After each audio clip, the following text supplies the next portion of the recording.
Mexico's narco war has long fingers that stretch into and across the United States. Hundreds of Americans are missing in Mexico. Law enforcement says the chances of finding someone are unlikely once they disappear across the border. Channel 5's Stephanie Bertini takes an in-depth look at the issue tonight.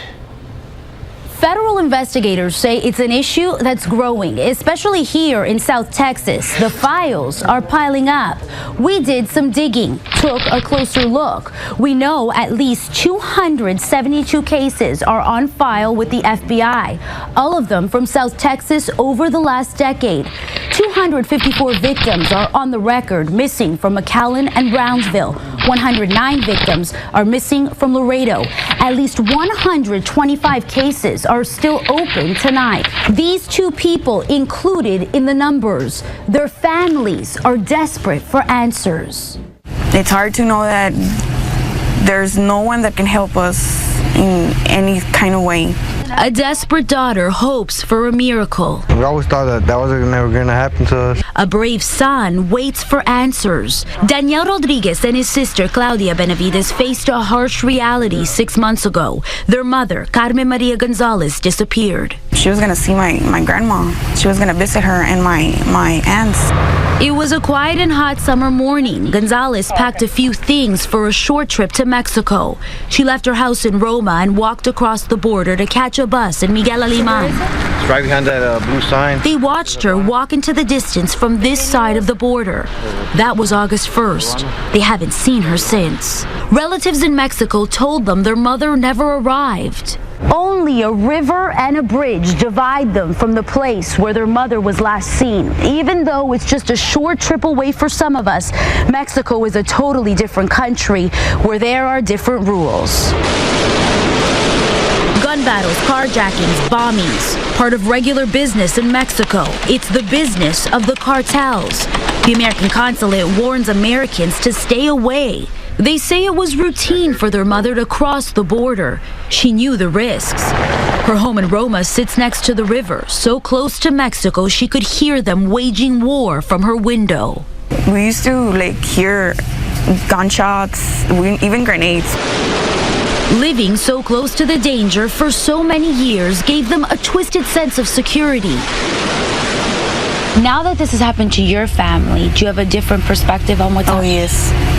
Yes.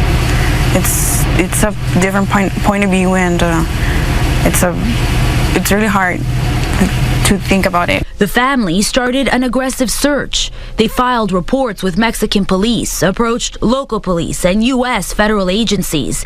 They took an ad out in a local newspaper. They hit a dead end. It's hard to accept, and it's hard not to be angry and resentful, but you can't hold on to those feelings because it'll hinder you. Lizanne Sanchez says she's exhausted all efforts. Her brother, Zayn Alejandro Plemens Rosales, went missing in Nuevo Laredo last year. Sanchez and her husband filed police reports. They made countless calls to law enforcement and politicians in both countries. What faith do you have that the Mexican police or Mexican authorities can help you? Very little. What about on this side? What about the FBI? It's hard to say, but about as much as faith as I have in the Mexican authorities. Plemens was a journalist. He was born in Mazatlan, Mexico. He had dual citizenship. He spent years working in Mexico for a newspaper reporting on the drug war. It was important to him, and he was so driven. He had a passion. Plemens received a series of threats in 2010. He returned to San Antonio at his family's insistence. They say he left his heart in Mexico. 2 years later, he decided a trip back would surely be okay. He traveled through Laredo. The journey ended just a few miles south of here. Plemens' mother drove him across the border. She checked him into a hotel in Nuevo Laredo. That was May 21st. He was scheduled to take a bus to Mazatlan the next day. He disappeared. I yet to hear of a person who's turned up after they've been missing for a while. Laredo police investigator Joe Baeza says the danger across this border makes a reunion with Plemens and his family highly unlikely. He sees these cases often. It's extremely frustrating. They'll come with pictures of their loved ones, their missing loved ones, and They're desperate for any help from anyone. We're here to help them, but it's rather limited in our reach or authority.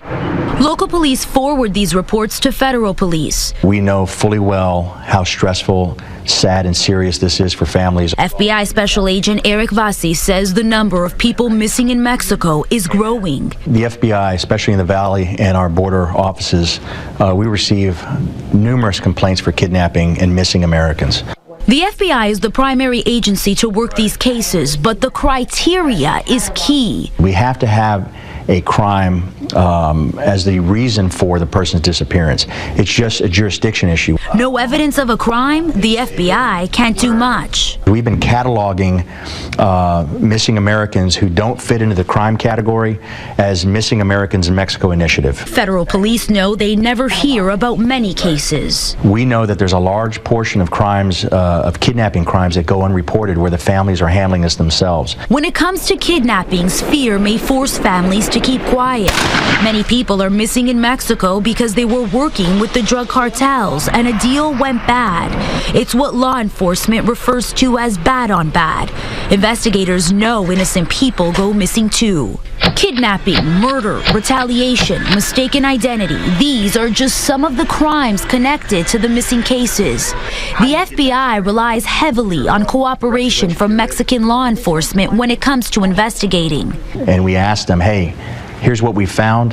This is the person we're looking for. Here's their photograph. Here's the last known details. And we request that these leads be covered. FBI agents can't cross the border to investigate. The situation is frustrating for desperate families. Quick law enforcement solutions to our crimes that we have become accustomed to in the United States, that slows down quite a bit when we are asking our counterparts in Mexico to cover our leads for us. Investigator Baeza says years of experience in a border town taught him that's the way it is in Mexico. The reaction, you would say, well, there's recourses of law enforcement agencies that you can go to the consulate's office, and it's rather limited. It's piles and piles of files and people and lives that, are yet to be accounted for. Law enforcement says the roadblocks are a product of the chaos. So that provides us with some interesting challenges, and we have to reinforce our partnerships on the other side. The situation leaves these families feeling helpless and forgotten. Many more are waiting. Families of those missing in Mexico come together through blogs, social media, and websites. Online, you can find the stories of those who disappeared. You can't find a solution.